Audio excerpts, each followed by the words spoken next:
Assalamualaikum warahmatullahi wabarakatuh. Bismillahirrahmanirrahim. Alhamdulillahirabbil alamin.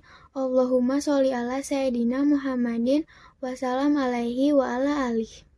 Yang terhormat Ibu dan Bapak Guru Madrasah Sanawiyah Negeri Kota Bogor, khususnya Guru Sejarah Kebudayaan Islam Abi Amirullah SPDI, dan juga teman-teman sekalian.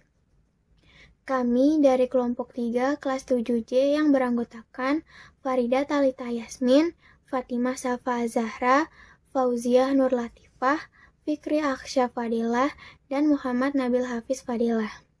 Materi yang akan dibahas yaitu dakwah rahasia, dakwah terang-terangan, hijrah ke Habsyi, hijrah ke Taif, dan perjanjian Aqobah.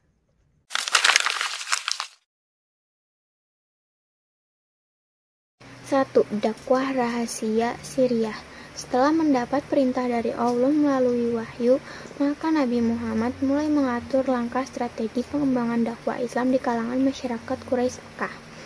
Langkah awal yang beliau ambil adalah melakukan dakwah secara Syriah, rahasia atau sembunyi-sembunyi. Langkah sembunyi-sembunyi ini dipilih karena mengantisipasi reaksi orang-orang Quraisy yang kaget dan belum bisa menerima ajaran yang berbeda dengan keyakinan mereka, dan pertimbangan pengikut Nabi yang masih sedikit. Sedangkan ancaman dan siksaan masyarakat kafir Quraisy masih kuat dan status kota Mekkah sebagai pusat agama bangsa Arab. Nabi Muhammad SAW melakukan dakwah siri dengan pendekatan personal.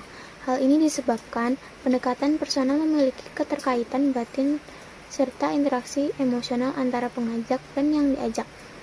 Pendekatan personal ini Nabi SAW telah menggabungkan antara ikhtiar dan tawakal. Nabi Muhammad melaksanakan dakwah Syria selama 3 tahun. Pertama-tama Nabi menawarkan Islam kepada orang-orang terdekat, keluarga besar, serta sahabat-sahabat karib beliau. Dalam sejarah Islam dikenal sebagai as-sabiqun al-awwalun, orang-orang yang paling dahulu dan pertama masuk Islam. Mereka adalah Khadijah binti Khuwailid, Ummul Mukminin, Zaid bin Harisah bin Syarahil, Ali bin Abi Thalib, dan Abu Bakar As-Siddiq. Mereka itulah yang dinamakan as-sabiqun al-awwalun. Mereka masuk Islam secara sembunyi-sembunyi. Mereka menyembunyikan keimanannya untuk menghindari ancaman dan siksaan kafir Quraisy. Walaupun dakwah dilakukan secara sembunyi-sembunyi dan bersifat personal, namun beritanya sudah kedengaran oleh kaum Quraisy. Hanya saja mereka belum mempermasalahkannya karena Nabi Muhammad belum menentang agama dan Tuhan mereka. Sehingga Nabi Muhammad dapat membangun jamaah mukminin berlandaskan ukhuwah atau persaudaraan dan ta'awun atau solidaritas. Kemudian turunlah wahyu yang memerintahkan Nabi Muhammad untuk menyampaikan dakwah secara terang-terangan dan menentang kebatilan kaum Quraisy dan menyerang berhala-berhala mereka.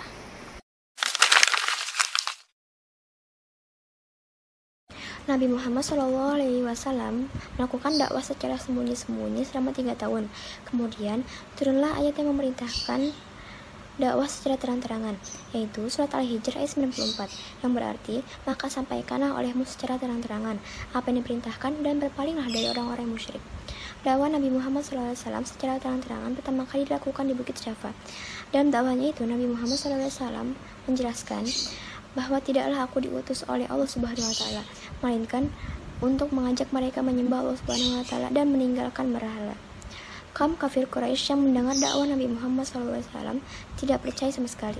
Bahkan mereka mendustakannya, mengejek, bahkan Nabi dilempari batu dan kotoran. Yang mendustakan Nabi pada saat itu adalah Abu Lahab dan istrinya, dan juga Abu Jahal. Dakwah Nabi Muhammad SAW secara terang-terangan untuk kedua kalinya dilakukan dengan mengumpulkan keluarga di Bukit Syafa. Waktu itu diikuti oleh 40 orang, termasuk Abu Lahab. Isi dakwah Nabi Muhammad SAW dalam dakwahnya secara terangan untuk kedua kalinya adalah peringatan dan ancaman Allah Subhanahu wa Ta'ala bagi orang-orang yang tidak beriman Sebaliknya, kenikmatan surga bagi orang-orang yang beriman dan beramal soleh. Disebutkannya pada hari akhir kelak, beliau tidak dapat memberi pertolongan, kecuali amal perbuatan sendirilah yang dapat menyelamatkannya. Pertolongan kepada keluarganya supaya dapat membantu dan dapat memelihara Islam. Mendengar dakwah Nabi Muhammad SAW, Abu Lahab berkata, "Binasalah engkau sepanjang hari. Apakah untuk ini engkau kumpulkan kami?" Abu Lahab mengambil batu lalu dilemparkan kepada Nabi Muhammad SAW. Menghadapi kejadian itu, Nabi Muhammad SAW tetap sabar dan tabah dan berjiwa besar. Maka turunlah surat Al-Lahab.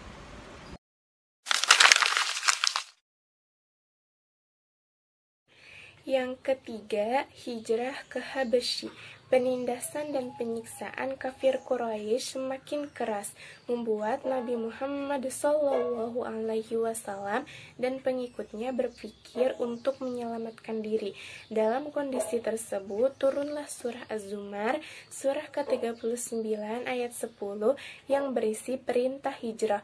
Allah Subhanahu wa Ta'ala berfirman, artinya, katakanlah hai hamba-hambaku yang beriman, bertakwalah kepada Tuhanmu.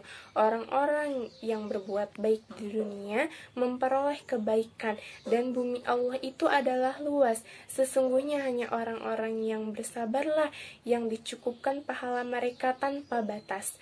Nabi Muhammad SAW memerintahkan kaum muslimin agar hijrah ke Habasyah, karena Raja Habasyah, Asimah An-Najasyi, adalah seorang raja yang adil.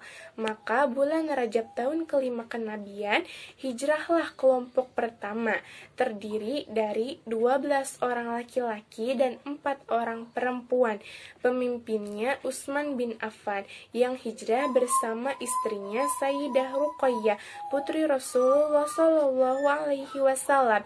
Dan hijrah ke Habasyah terjadi 2 kali. Ruqayyah kembali bersama suaminya. Utsman bin Affan bergabung dengan kelompok hijrah kedua. Kafir Quraisy khawatir akibat dari hijrah Habasyah.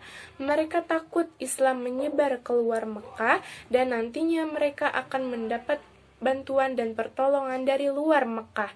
Akhirnya kafir Quraisy mengirim 2 orang utusan yang cerdas, yaitu Abdullah bin Abi Rabi'ah dan Amru bin Al-As bin Wail As-Sahmi. Mereka pun mengumpulkan hadiah-hadiah yang akan dibawa keduanya untuk An-Najasyi. Mereka ingin merusak hubungan baik antara An-Najasyi dan orang-orang yang hijrah. Dan 2 orang utusan kaum Quraisy itu pergi ke Habasyah. Mereka menyerahkan hadiahnya kepada Raja Habasyah. Mereka meminta raja agar mengembalikan kepada mereka orang-orang yang meninggalkan agama mereka.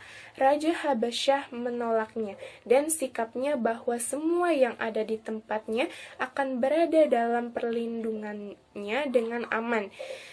Kedua utusan kembali ke Mekah dengan tangan hampa dan memberitahu sikap Raja Habasyah.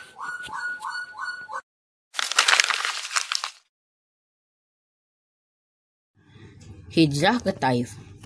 Pada tahun ke-10 kenabian, Nabi Muhammad kehilangan 2 orang yang dicintainya, yaitu Siti Khadijah, istrinya yang selalu bersamanya dalam menyebarkan Islam, dan Abu Thalib, pamannya yang selalu melindungi dan membelanya dari ancaman kafir Quraisy. Tahun tersebut dinamakan tahun kesedihan. Setelah meninggal keduanya, orang-orang kafir Quraisy semakin berani mengganggu dan menyakiti Nabi Muhammad SAW. Melihat kondisi seperti itu, Nabi bersama Zaid berencana pergi ke Taif, wilayah yang berjarak sekitar 80 km dari Tanah Suci Mekah. Ada beberapa alasan Nabi Muhammad memilih Taif, antara lain, yang pertama, Taif merupakan kota kedua setelah Mekah. Yang kedua, di Taif ada Bani Safik, salah satu suku Arab yang paling kuat. Jika mereka memeluk Islam, maka akan menjadi kekuatan besar yang mendukung dakwah Nabi. Yang ketiga, jarak Taif tidak jauh dari Mekah, sehingga orang Islam dapat membantu menyebarkan Islam di Taif dan Makkah. Nabi Muhammad SAW pergi ke Taif untuk meminta bantuan serta pelindungan. dari keluarganya yang berada di kota itu, yaitu Kinanah yang bergelar Abu Jalail dan Mas'ud yang bergelar Abu Kohal, seperti Habib. Mereka adalah para pembesar dan penguasa di Taif yang berasal dari keturunan Syafiq. Nabi Muhammad SAW berharap dakwahnya diterima oleh masyarakat Taif. Akan tetapi harapan itu tidak menjadi kenyataan, karena mereka tidak mau memberikan perlindungan dan bantuan apapun kepada Nabi Muhammad SAW. Mereka menolak membantu Nabi Muhammad SAW karena mereka menghindari perselisihan dengan masyarakat Makkah. Selain itu, mereka telah terhasut oleh pengaruh Abu Jahal dan para pembesar kafir Quraisy yang memberitakan bahwa apa yang diajarkan Muhammad adalah kebohongan-kebohongan besar dan akan menyesatkan bangsa Arab.